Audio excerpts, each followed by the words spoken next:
오늘 성경 본문 말씀 이해하시기 위해서는 먼저 우리 엘리의 가정에 대해서 알아보면 좋습니다. 엘리는 사무엘서 초반의 중심 인물 중에 하나입니다. 엘리는 실로에서 제사장으로 그리고 사사로 일했던 사람입니다. 이 엘리에게는 홈니와 비느하스라는 두 아들이 있었습니다. 그런데 엘리는 이 두 아들 홈니와 비느하스를 하나님보다 더 중요하게 생각했습니다. 하나님에 대한 사랑보다 자녀에 대한 사랑과 관심이 너무나 지나쳤던 겁니다. 결국 지나친 자녀에 대한 사랑, 그것 때문에 오히려 두 아들들은 망가졌습니다. 아버지의 뒤를 이어서 제사장을 담당하고 있었던 아들들이면서 동시에 실로에서 엘리가 죽으면 대제사장의 직분을 물려받아야 할 아들들인데도 불구하고 하나님의 율법을 무시한 채 자신들의 배반 채우기에 급급했습니다. 성경에서는 이 아들들의 죄를 세 가지를 나누어서 이야기를 하고 있는데요. 첫 번째는 성소에서 일하던 여인들과 불법적으로 성관계를 한 일이었고요. 두 번째는 하나님께 제사를 드린 후에 제사장에게 당연히 돌아올 몫이 있었습니다.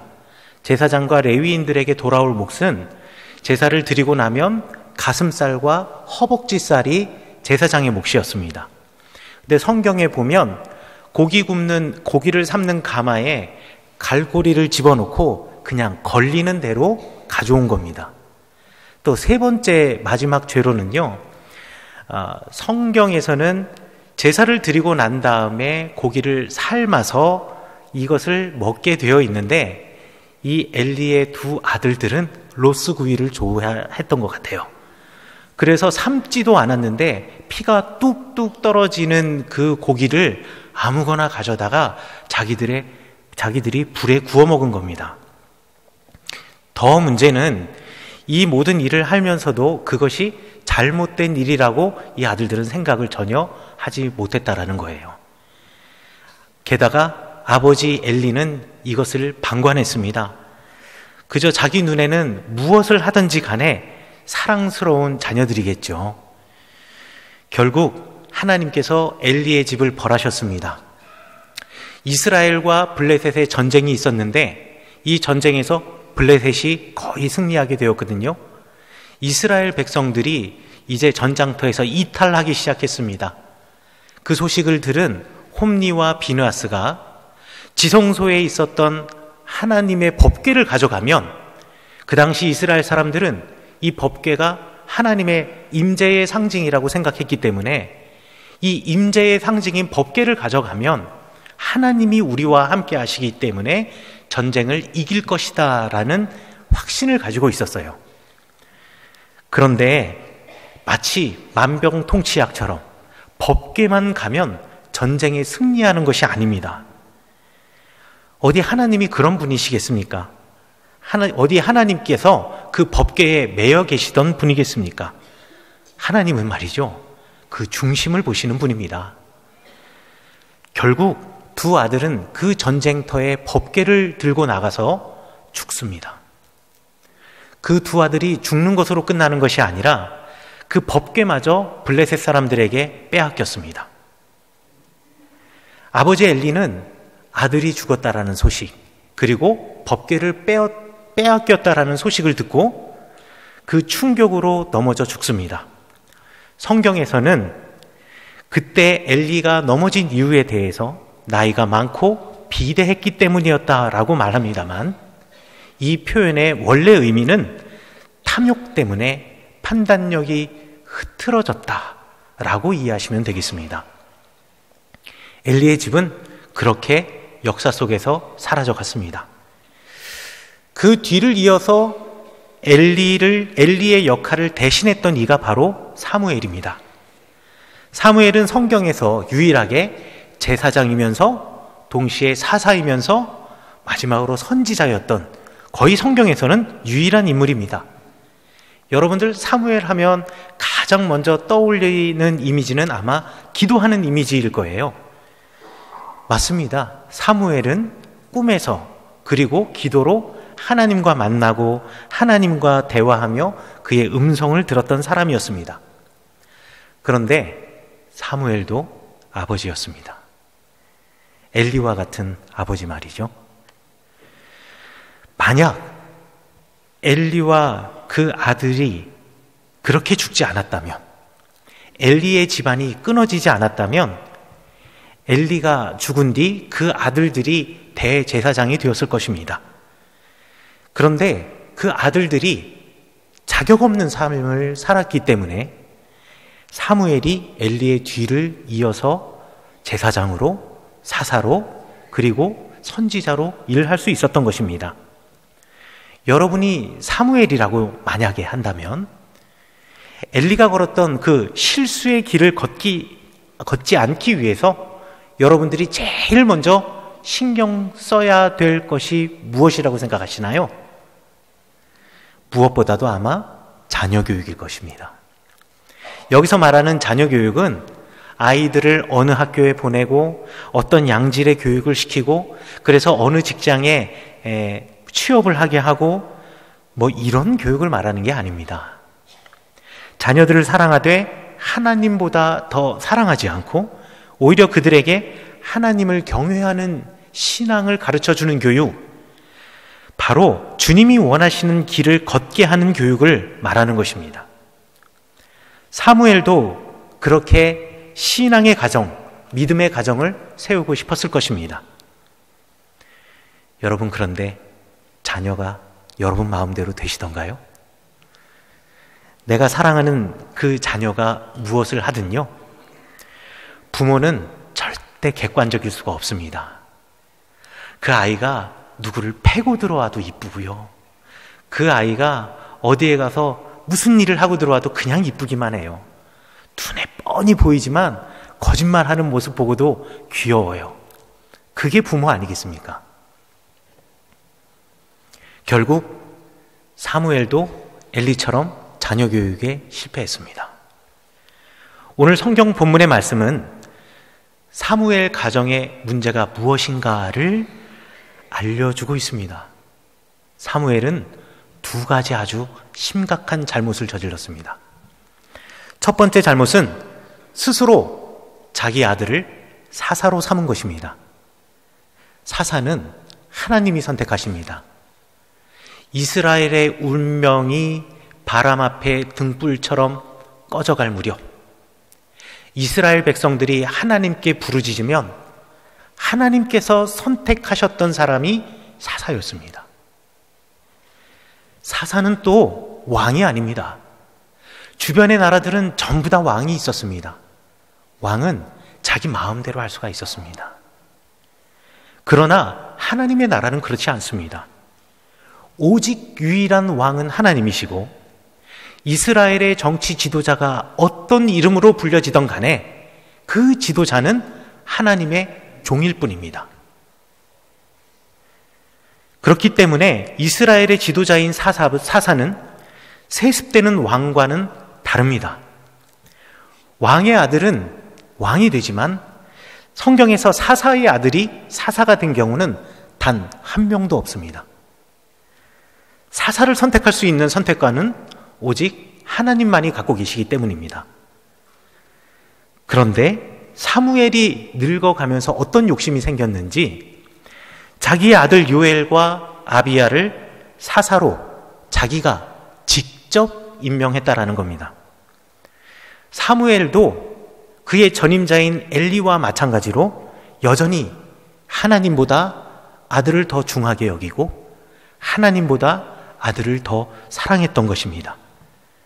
그래서 사랑이라는 이름 아래에서 사무엘은 하나님이 하셔야 할 사사 임명권을 자기가 가지고 자기가 직접 하나님의 자리에 앉게 되는 대단한 죄를 범하게 된 겁니다. 이것은요, 자녀들에게 불순종의 신앙, 불순종의 씨앗, 불신앙의 씨앗을 뿌린 것과 마찬가지입니다. 그 누구도 아닌 우리가 존경하는 사무엘이 말이죠. 왜냐하면 그분도 아버지였기 때문에. 사무엘상 8장 1절에 사무엘이 늙음에 그의 아들들을 이스라엘 사사로 삼았으니 라고 하는 이 구절 단 한 절에는 바로 이런 사무엘의 잘못이 행간에 숨어 있는 것입니다. 자녀에게 자기가 생각하는 최선의 것을 주는 것, 이것이 사실 우리 모든 부모의 마음입니다. 내리사랑이라는 말이 있습니다. 자녀들이 성년이 되어서 결혼을 하고 자녀를 낳아도 여전히 나에게는 자녀입니다. 그리고 여전히 내가 주는 내리사랑 변할 리가 없습니다. 하지만 이 내리사랑이 하나님을 향한 사랑보다 더 커질 경우에, 하나님을 향한 사랑의 마음을 뛰어넘을 경우에 그 자녀가 잘 되기 바라는 마음에서 준 내리사랑이 오히려 자녀를 망치는 원인이 될 수도 있다는 이야기입니다. 에베소서 6장 4절에서 오직 주의 교훈과 훈계로 양육하라 라고 말하고 있는데요, 하나님을 향한 사랑보다 자녀에 대한 사랑이 훨씬 더 크다면 주님의 말씀으로 양육하는 것이 아니라 내가 설정해 놓은 목표를 향해서 자녀들이 달려가도록 다그칠 수밖에 없다라는 겁니다. 지난 사순절 기적 새벽 기도회 기간 중에 여러분 기억나실지 모르겠는데 중독 리스트라는 것을 작성했습니다. 기억하시나요? 그때 320명의 교인들이 내가 매여 있는 그것으로부터 자유하기 위해서 우리의 의지가 아닌 주님의 도움을 구하며 그것을 적어서 십자가에 매달았습니다. 여러분들 지금 앞에서 그 중독 리스트를 분석한 것 보실 텐데요, 저는 이 조사를 보면서 한 가지 재밌는 중독이 있다는 것을 알았습니다. 누가 중독 리스트에다가 자녀를 써놓은 겁니다. 그런데 그분이 한두 분이 아니에요. 우리 교회 교인 가운데 4.3%가 나는 자녀 중독입니다 라고 고백했습니다. 사실 지나치게 자녀에게 내 중심을 맞추다 보면 자녀도 중독의 대상이 될 수 있겠거니, 그리고 가장 많은 것을 차지했던 TV라든가 인터넷이라든가 휴대폰이라든가 미디어 중독이라든가 이런 것에 비해서는 4.3%밖에 안 되기 때문에 대단하지 않으려니 처음에는 그렇게 생각을 했습니다. 그런데 이 수치를요, 연령대를 고려해서 그리고 우리 교회의 교회 학교 인원수와 대비해서 계산을 해보니 우리 교회 학교 자녀들 가운데 대략 16%, 140여 명의 학생들이 자녀 중독인 부모 아래서 성장하고 있다라는 사실, 제가 깜짝 놀랄 수밖에 없었습니다. 문제는요, 자녀가 아니라 부모입니다.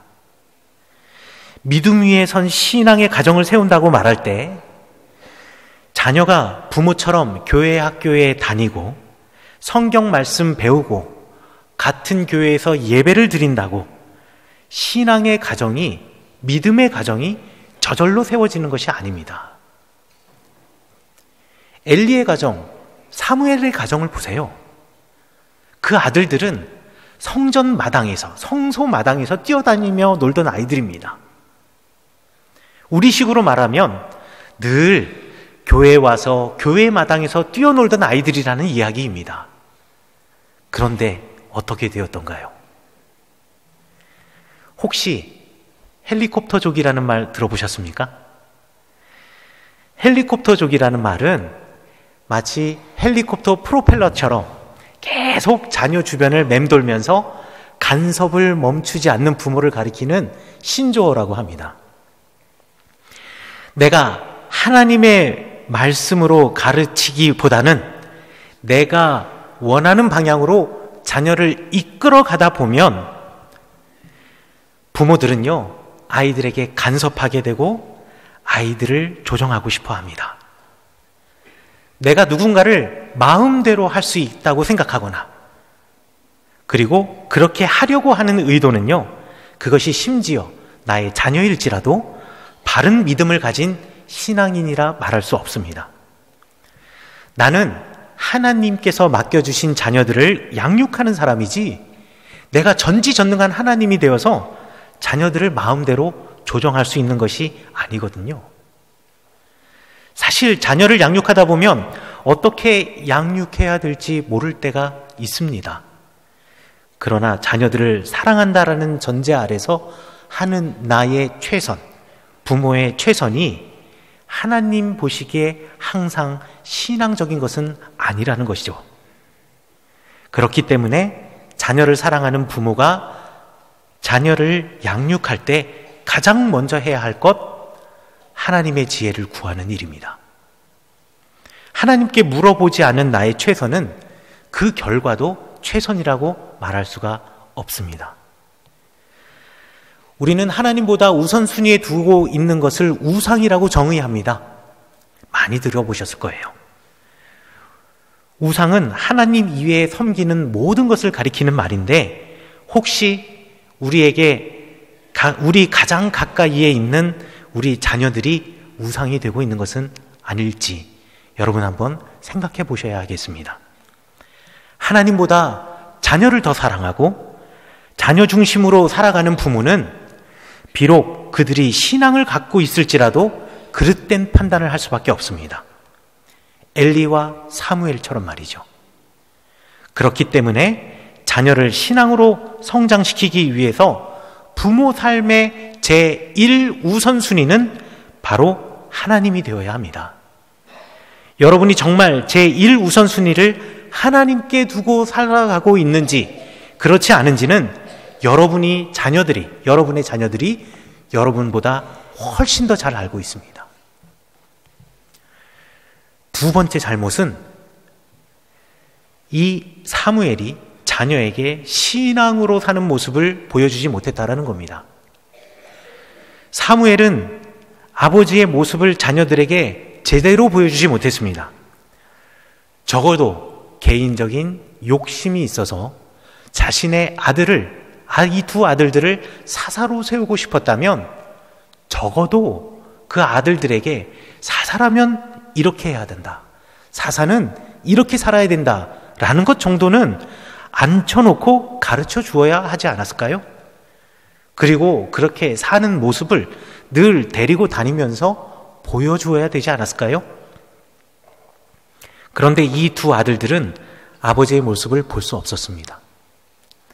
비록 아버지의 아들로 태어났지만 워낙에 바쁜 아버지, 그래서 하루에 30분도 서로 마주 앉아서 이야기를 나눌 수 없었던, 대화를 나누지 못해봤던 요즘 우리나라의 어른들처럼, 우리나라의 부모처럼 사무엘의 아들들도 사무엘을 바라보며 신앙과 삶의 거울인 아버지를 닮고 싶어도 만날 시간이 없었던 것 같아요.